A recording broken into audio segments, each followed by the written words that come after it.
சிந்தனையாளர்களே, இன்று நாம் சிந்தனைக்கு எடுத்துக்கொண்டிருக்கக்கூடிய பொருள் மனவளக்கலை. மனவளக்கலை என்று சொல்லும்போதே அதில் உட்பொருள் விளங்கி போகுது. அந்த சொற்கள் மூலமாக மனதை வளப்படுத்திக் கொள்ளக்கூடிய கலை என்று.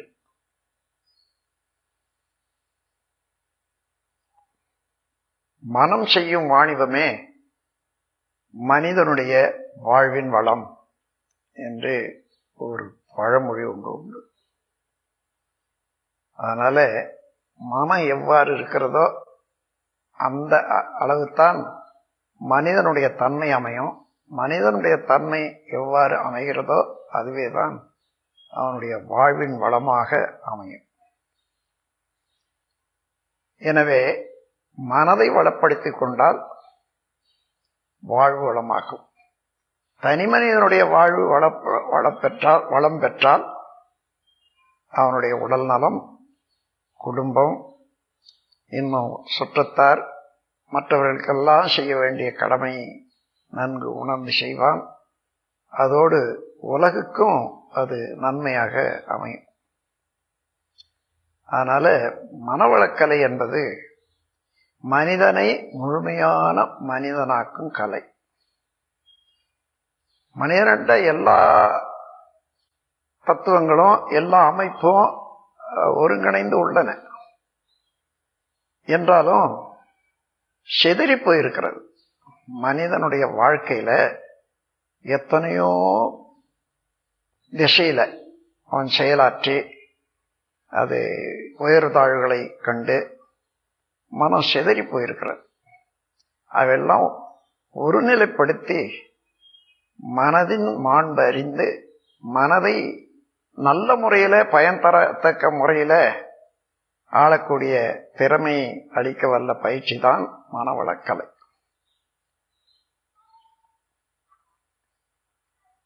இப்போ மனதினாலதான் எல்லா காரியங்களையும் செய்யறோம்.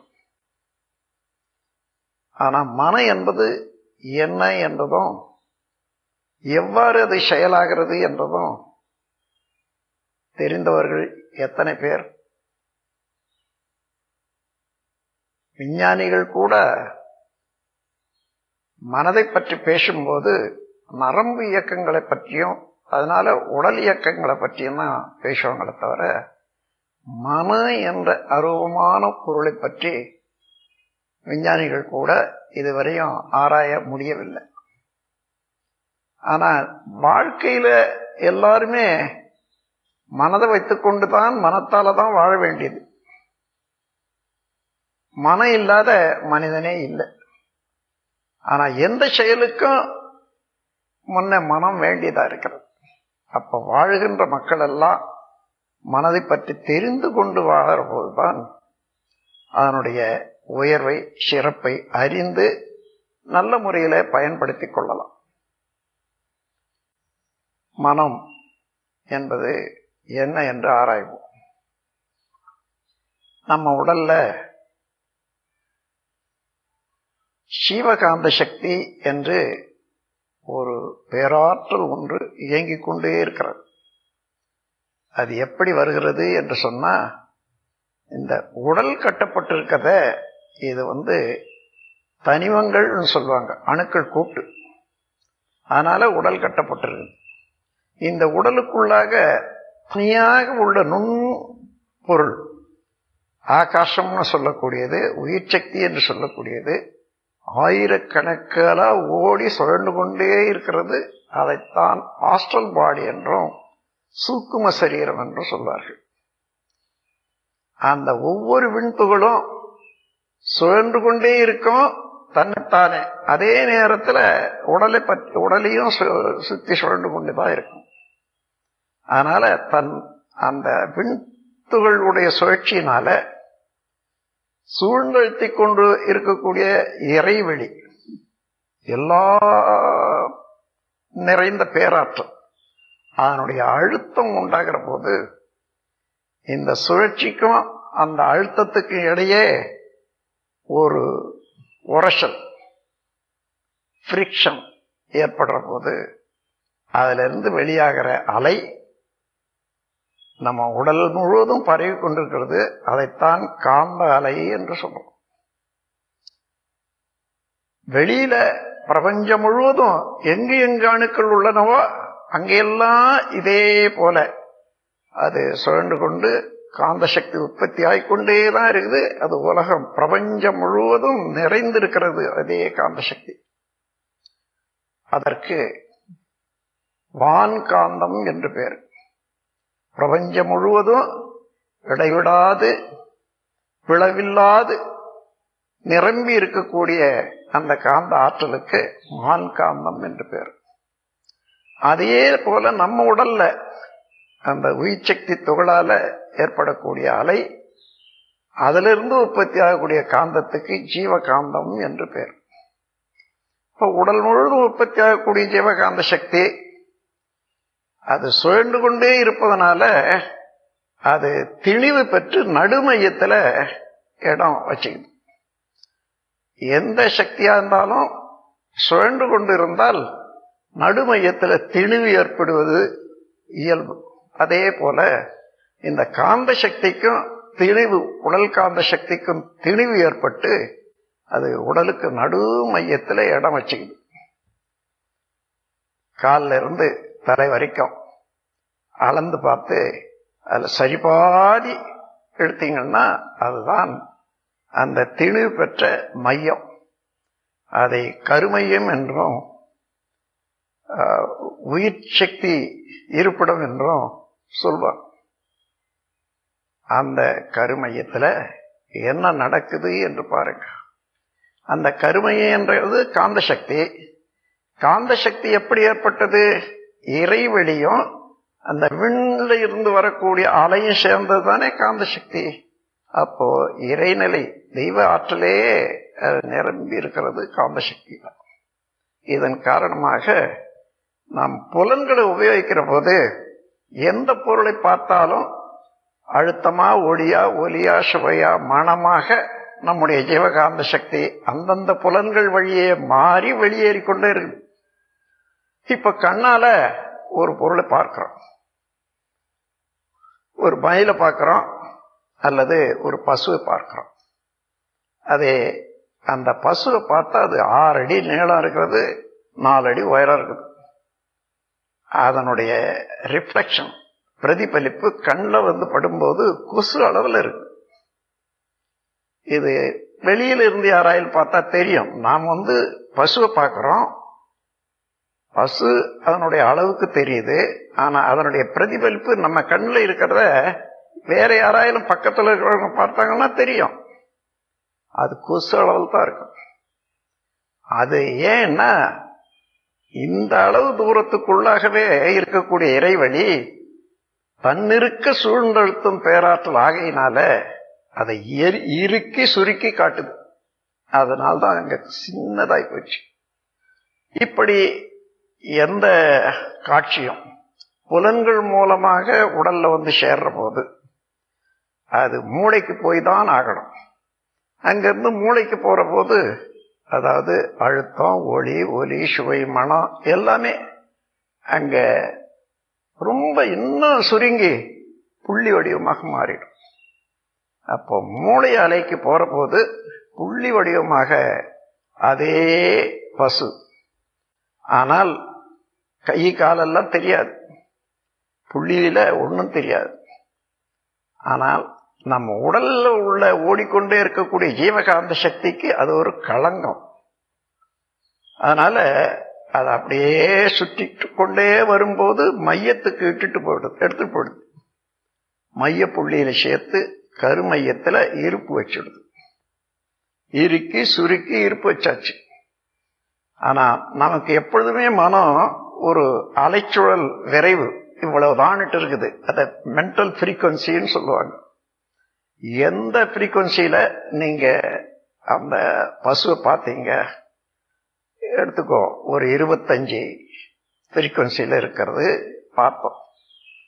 மீண்டும் 25 ஃப்ரீக்வன்சியில வர்ற போது அதுல எந்தெந்த செயல்கள் நடந்ததோ, எதை எதை காட்சியாக கண்டமோ அதெல்லாம் ஒன்றன் பின் ஒன்றாக எடுத்து காட்டும் மூளை அந்த பதிவுல இருந்து.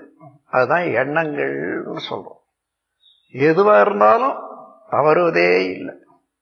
அதே போல நீங்க 25 சுழல்ல பசுவை பார்த்தீங்கன்னு சொன்னா, மீண்டும் 25 சுழல்ல தானாக வர்ற போது தானாவே பசு எண்ணம் வருது.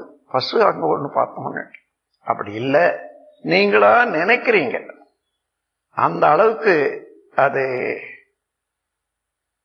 சுருங்கி அதே சுழலுக்கு கொண்டு வந்து அந்த பசு காட்டுது. இதுதான் எண்ணங்கள். இததான் மனதின் செயல் என்று சொல்றோம். அப்ப மனம் என்பது என்னன்னு வச்சுங்க. கடல் அலையை பார்க்கிறோம். அலை என்றது நீரின் அசைவு, ஓட்டம். அப்ப நீர் ஒன்று, அதனுடைய அசைவு செயல் ஒன்று இருக்கு. அது அசைகிறது நிறுத்திட்டோம்னு வச்சுங்க, அலை அப்படியே நிக்குது. அப்ப அதுக்கு பேர் என்ன? கடல் தான். அலை என்ற பேர் இல்லை.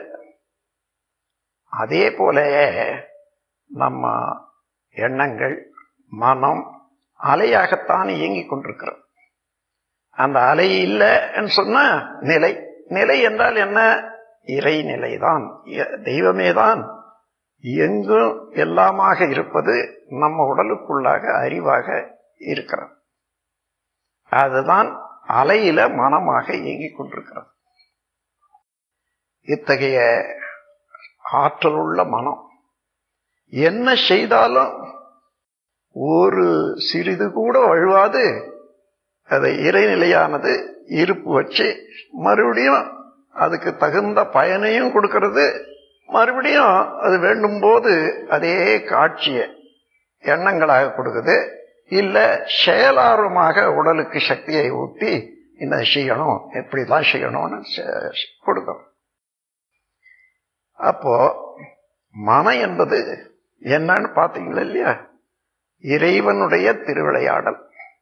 அப்போ அந்த மனதால என்ன நினைச்சாலும் என்ன செய்தாலும் அது சக்தி வாய்ந்ததாகையினால நடக்கும்.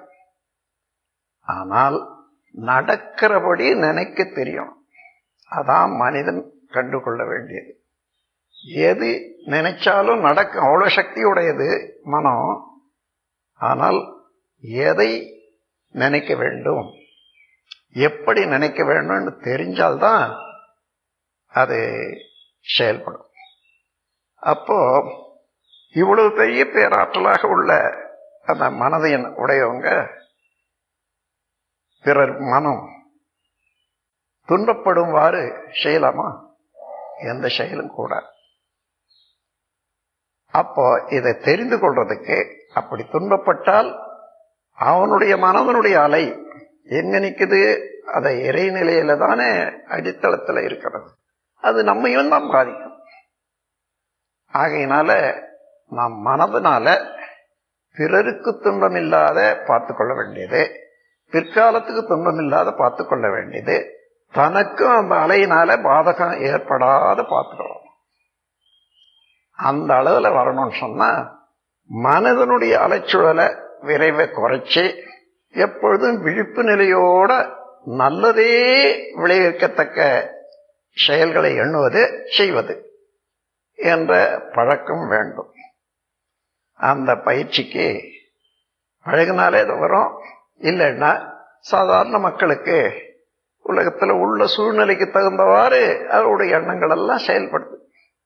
அப்ப மனிதனுடைய அறிவாட்சி தரம் என்னென்ன செய்யறானோ, எந்தெந்த சூழ்நிலை உண்டாகுதோ அதுக்கு தகுந்தவாறு செயல் செய்வான். அதுக்கு தகுந்தவாறு பதிவு ஏற்படும். அதுக்கு தகுந்தவாறு தான் அவனுடைய குணநலம் இருக்கும்.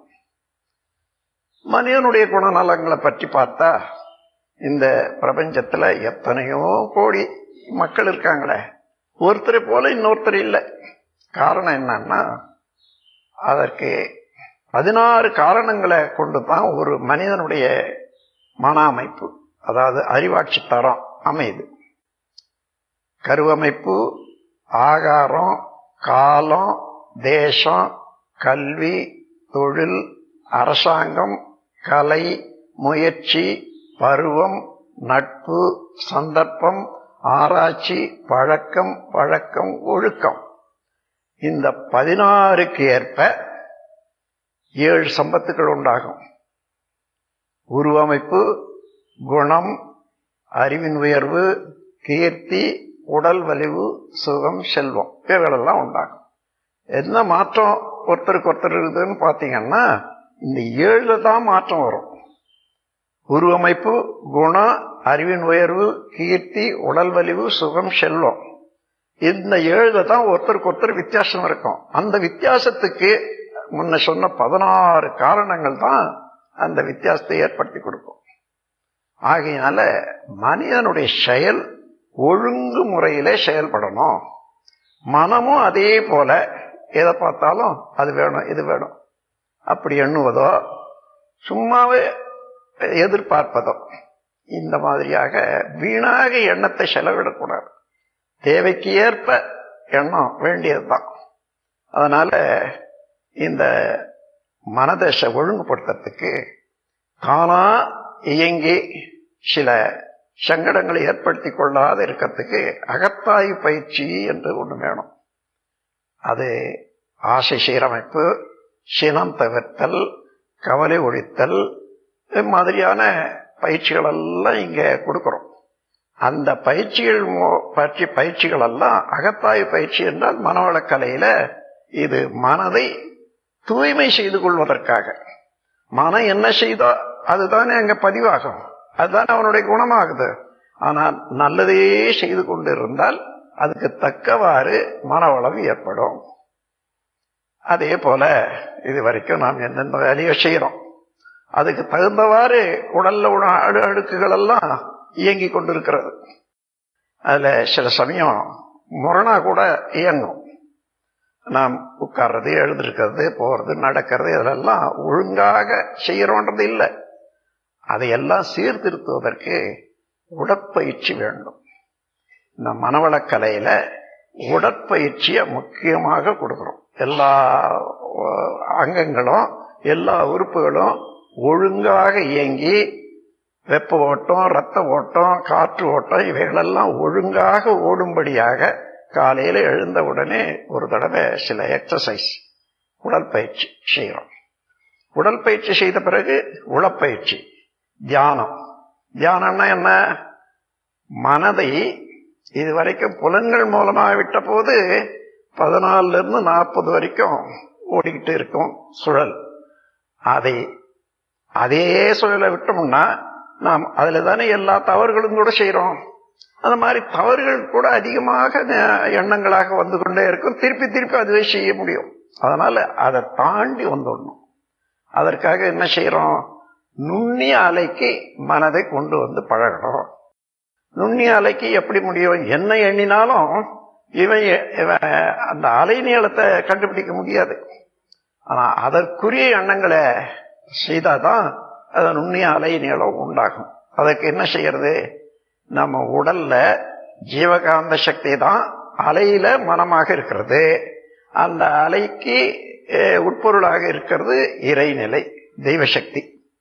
இப்ப அந்த சக்தியும் மனமும் சேர்ந்துதானே ஜீவகாந்த சக்தியா இருக்கிறது. அது மூலாதாரத்துல அந்த சக்தியை மேல எழுப்பி இங்க நெற்றியில நிலைக்க வைத்து பார்க்கிற போது, உற்று பார்க்கிற போது அதே மனதால அசைவு தெரியும், அழுத்தம் தெரியும்.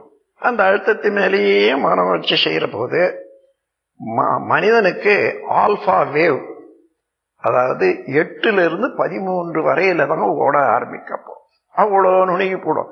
14 இருந்து 40 வரைக்கும் ஓடிக்கொண்டே இருக்கக்கூடிய மனமானது இப்ப 8 இருந்து 13க்கு வந்தா மாறி போச்சு இல்லையா? இதே பழக பழக அமைதியான அலை இங்கதான் ஆராய்ச்சி உண்டாகும். அமைதியில தான் சிந்தனை நல்ல சிந்தனையாக இருக்கும். நல்ல செயல் திட்டங்கள் எல்லாம் நல்ல செயலாக இருக்கும். உணர்ச்சி வயப்பட்ட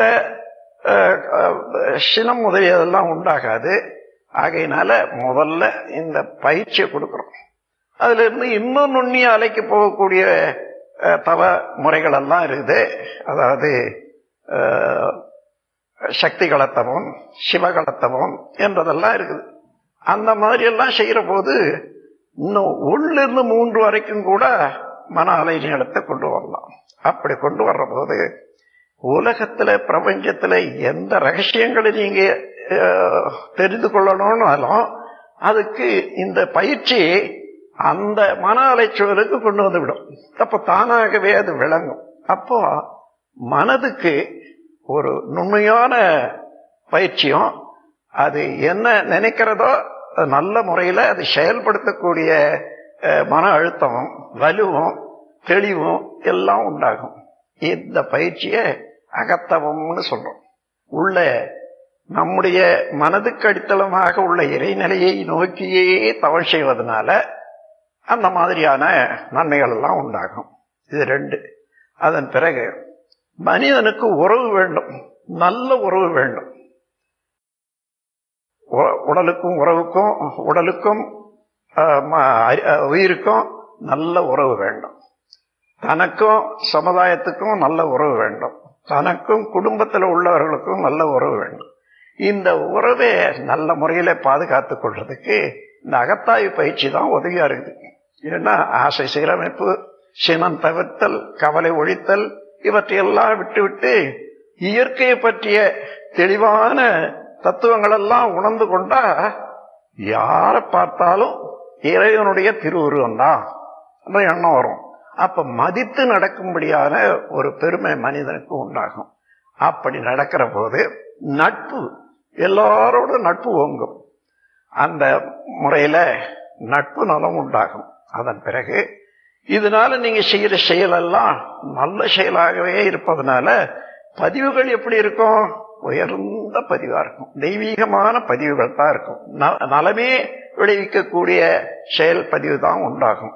அதனால பழைய தேவையில்லாத பதிவுகள் எல்லாம் படிப்படியாக குறைந்து அதுக்கு பதிலாக நல்லதோர் பதிவு உண்டாகி தூய்மையான தூய்மையும் உண்டாகும். கடைசியாக நாம் எங்கிருந்து வந்தோம், இங்கே இயங்கிக் கொண்டிருக்கோம், நம்ம எங்க போகணும், இந்த உலகம் எது, இந்த உலகம் எப்படி உற்பத்தி ஆச்சு, இதெல்லாம் தெரிந்து கொள்றதுக்கு தத்துவ ஞானம். அந்த தத்துவ ஞானத்துக்கு என்ன சொல்றோம்? பிரம்ம ஞானம்னு சொல்றோம். அந்த பிரம்ம ஞான பயிற்சியும் அந்த வகுப்பும் நடந்த பிறகு பூரணமாக இந்த பிரபஞ்சத்தை பற்றிய அறிவு தெளிவாக வந்துவிடும். ஆனா வந்தாலும் படிப்படியாக இது வரணும். நாம் ஏற்கனவே பல ஆண்டுகள் பல பிறவிதோறும் வேற வேற எண்ணிட்டு இருந்தோமே, அதனால இப்போ கற்றுக்கொள்றது உடனே அப்படியே நிலைக்காது. அதுக்காக அடிக்கடி மன்றத்துக்கு வரணும், சங்கத்துக்கு போகணும், நம்ம நண்பர்களோட கூடி பேசணும். அப்படி இருந்துட்டே வந்த அடியோட தன்னுடைய தேவையில்லாத குணங்கள் எல்லாம் மாறி நல்ல குணங்கள் அமைந்து போகும். அதனால உலகத்துல என்ன செய்யணும் என்ன செய்யக்கூடாது என்பது தெரிந்து வாழ்வாங்கு வாழறதுக்கு வாழ்க்கையில நல்ல திருத்தம் ஏற்படும். அந்த திருத்தப்படி வாழ்ந்தால் மனமும் உடலும் நன்றா இருக்கும், குடும்பமும் பொருட்துறையும் சீராக சிறப்பாக அமையும். ஆகவே எல்லோருமே வயது வந்தவர்களுக்கு இந்த மனவளக்கலை அவசியம் என்று கூறி உரையை நிறைவு செய்கிறேன். வாழ்க வளமுடன், வாழ்க வளமுடன்.